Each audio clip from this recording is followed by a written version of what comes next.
You're on a wooden canoe in open water, no land behind you, no land ahead, just swell and sky and the same blue in every direction. No compass, no map, no stars tonight, the clouds rolled in at dusk, and you're not lost. You know exactly where you are, you know exactly where you're going. So how did people with no instruments find every island in the largest ocean on Earth? Start with the size of it. The Pacific covers 63 million square miles. Lay every continent edge to edge inside it, and there is still ocean left over. Scattered through it, thousands of islands, most a few miles wide. And from the deck of a canoe, 6 feet above the water, you can see 3 miles to the horizon. 3. So you're hunting for a town-sized speck in a third of the planet through a window 3 miles across. And you have nothing. No compass, no clock, no chart, not one scrap of metal on board. Every habitable island out there was found, every single one. Let's start with a graveyard. In 2004, a bulldozer clearing land for a prawn farm on a fete in Vanuatu hit pottery. Work stopped, archaeologists came, and the site, Teouma, proved to be the oldest cemetery ever found in the Pacific. Around 70 burials, 3,000 years old. The pottery was lapita, and archaeologists had seen it before. The Bismarcks, off New Guinea, the Solomons, New Caledonia, Fiji, Tonga. Trace it on a map and it draws a line running east, out into open ocean, 2,000 miles of sea crossed in 3 or 4 centuries. That's not people clinging to a coastline.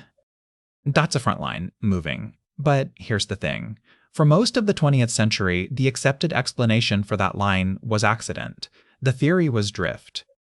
Fishermen blown off course, canoes hauled by currents onto beaches they never meant to reach, until the ocean happened to fill up. It's a tidy idea, and the most condescending idea in the history of Pacific archaeology. In 1973, 3 researchers killed it with a computer. Levison, Ward, and Webb simulated thousands of drift voyages in real winds and currents, then counted the landfalls. Drifting canoes reach Hawaii essentially never. New Zealand, never. Easter Island, never. The ocean does not deliver you to the good islands. The ocean takes you and keeps you, which leaves one explanation. They meant it. So how do you steer with nothing? You use the sky, but not one pole star memorized on a school trip. A navigator on Satawal, half a mile of coral in Micronesia, learns a star compass, 32 points around the horizon, each marked by the star that rises there and the star that sets there. Each star holds its place for an hour, then lifts away and the next takes over. All night, every night, all year, which means he isn't reading a compass, he's remembering one. Then there's the one that breaks your brain. It's called etak.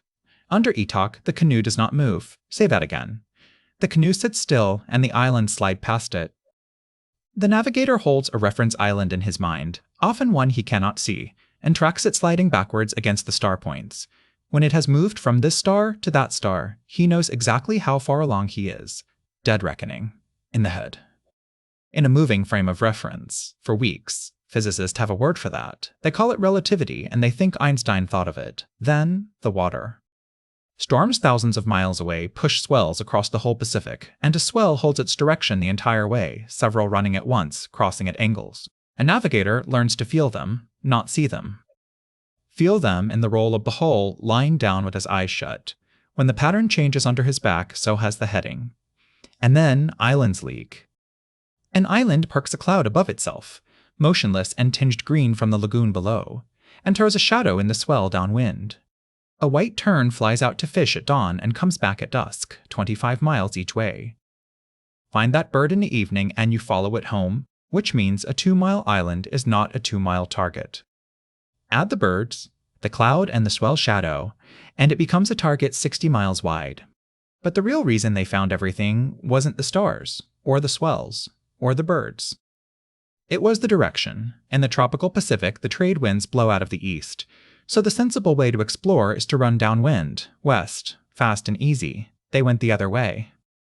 Almost every great expansion sailed east, upwind, into the teeth of it. Slow, wet, miserable, deliberate.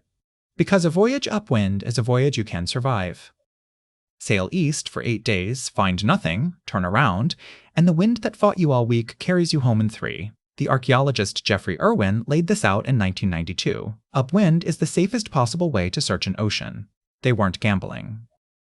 They were running an experiment with a return ticket, and they packed for it. Lapita canoes carried pigs, dogs, chickens, taro, yams, breadfruit shoots. Nobody loads a breadfruit shoot onto a fishing trip. You load it because you intend to eat from that tree in 10 years, on land you have not seen and cannot be certain exists. By the 20th century, it was nearly gone. Colonial schools, missionaries, engines, printed charts. On Satawal, by the 1970s, the men initiated as Palu, master navigator, were down to a handful, and the tradition was strict. The knowledge belonged to the island. You taught your kin and nobody else. In 1976, a group in Hawaii built a double-hulled voyaging canoe called hokulea and wanted to sail her to Tahiti with no instruments. Nobody in Hawaii knew how. The knowledge there had been dead for 600 years.